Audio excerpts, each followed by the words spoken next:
चंदापुर नाम के गांव में चांदनी नाम की 14 साल की लड़की रहती थी।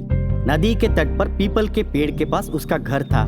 उसके पिता का नाम था रामलाल।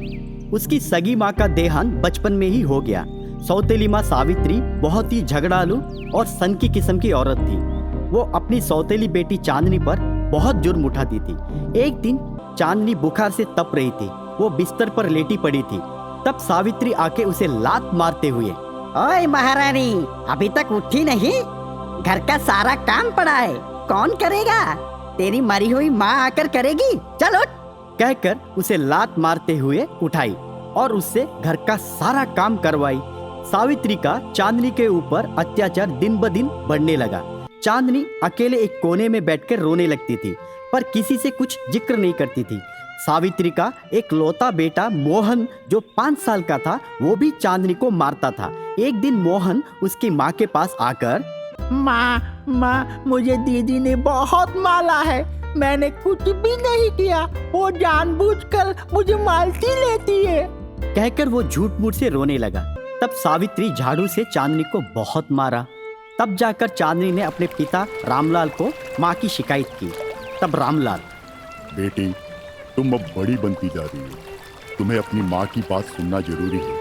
वो तुम्हारी भलाई के लिए ही बोलती रहती है, कहकर रामलाल वहाँ से निकल गया।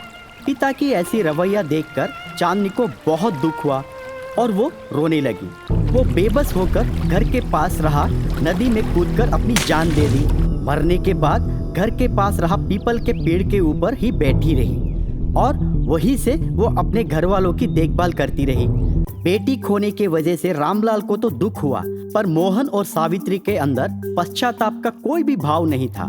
एक बार उस गांव में बाढ़ आने की वजह से पूरा गांव डूब गया। नदी के तट पर रामलाल का घर होने की वजह से उसका घर भी डूब गया। रामलाल, सावित्री और मोहन तीनों पानी में तैरने लगे। बचाओ, बचाओ, बचाओ, कहकर जोर जोर से चिल्लाने लगे। मोहन भी बहुत जोर से रोने लगा। मोहन की रोने की आवाज सुनकर भूत बनी चांदनी का दिल पिघल गया। वो फटाक से जाकर तीनों को एक ही पल में उठाकर पीपल के पेड़ के ऊपर लाकर बिठा दी।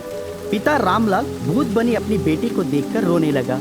मोहन भी जोर जोर से रोने लगा और सावित्री की आंखों में भी आंसू बहने लगे।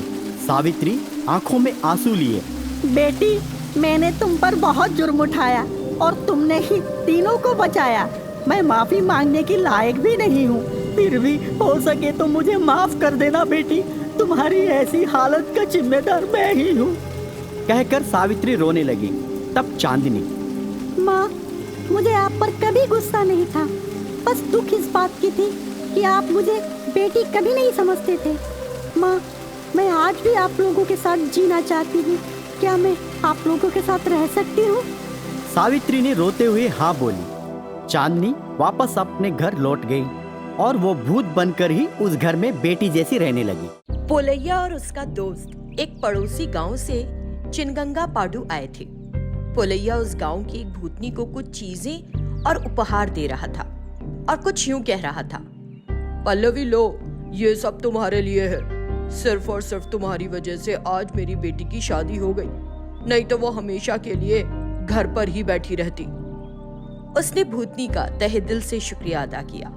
भूतनी इस तरह कहने लगी, मैंने इसमें कुछ अनोखा तो नहीं किया है, जो मैं जानती थी बस वही किया। मुझे तुमसे कहना चाहिए कि मुझे माफ कर देना। मैंने तुम सभी को बहुत दुख पहुंचाया और परेशान किया और संकट में भी डाला। भूतनी पोलैया से माफी मांग रही थी। पोलैया के साथ आए व्यक्ति को कुछ समझ नहीं आ रहा था। फिर भूतनी ने सारे उपहार ले लिए जो पोलैया उसके लिए लाया था।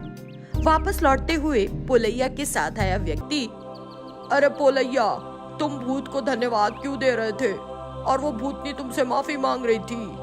तुमने उसे ढेर सारे तोहफे भी दिए, आखिर बात क्या है? उसने उलझन भरे स्वर में पूछा। तब पोलैया उससे कहने लगा, तुम्हें सारी बात समझाने के लिए मुझे कुछ महीने पहले हुई एक घटना बतानी होगी। तो पोलैया ने उसे बीती बात बताना शुरू किया। बहुत समय पहले उस गांव में पल्लवी नाम की एक लड़की रहा करती थी। वो एक मासूम लड़की थी। उसे लगता था कि वो बहुत सुंदर है। खुद को और भी खूबसूरत बनाने के लिए वो ब्यूटी पार्लर भी जाती थी। एक दिन उसकी माँ उससे कहने लगी, देखो मेरी बेटी, लड़की हो तो अपना ख्याल रखना अच्छी बात है, लेकिन पागलपन की हद तक नहीं। चेहरे की खूबसूरती हमेशा नहीं रहती, तुम्हारा स्वभाव अच्छा होना चाहिए।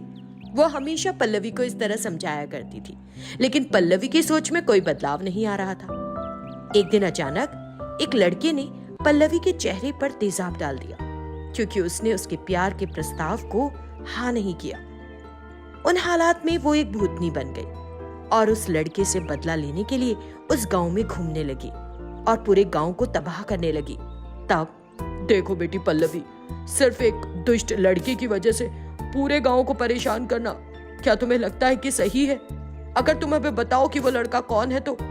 जब उन्होंने पूछा तो पल्लवी ने उन्हें बता दिया। वो लड़का एक धनी परिवार से था। ग्रामीणों ने उसे पकड़कर भूतनी के हवाले करने की कोशिश की, लेकिन जब वो भागने लगा तो उसे पीट पीट के मार दिया। भूतनी को समझ नहीं आ रहा था कि अब वो कहाँ जाए। तुम सब ने मेरा साथ दिया है, अब से मैं इसी गांव में रहूंगी।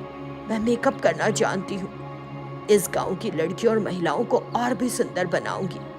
खास मौकों पर उनका मेकअप करूंगी ताकि वो और सुंदर दिख सके। तो ये थी पल्लवी भूत की कहानी। फिर पुलैया ने कहा, तो इस तरह हुआ था। उसके अपने मेकअप के शौक को अब वो गांव और औरतों पर लगाकर पूरा कर रही है और बड़ी शांति से हम सबकी मदद करती रहती है। इस तरह बात करते करते वो दोनों अपने गांव वापस चले गए। इस तरह सुंदरता से प्यार करने वाली पल्लवी ने अपना काम जारी रखा और उस गांव की लड़कियों का मेकअप करती रही।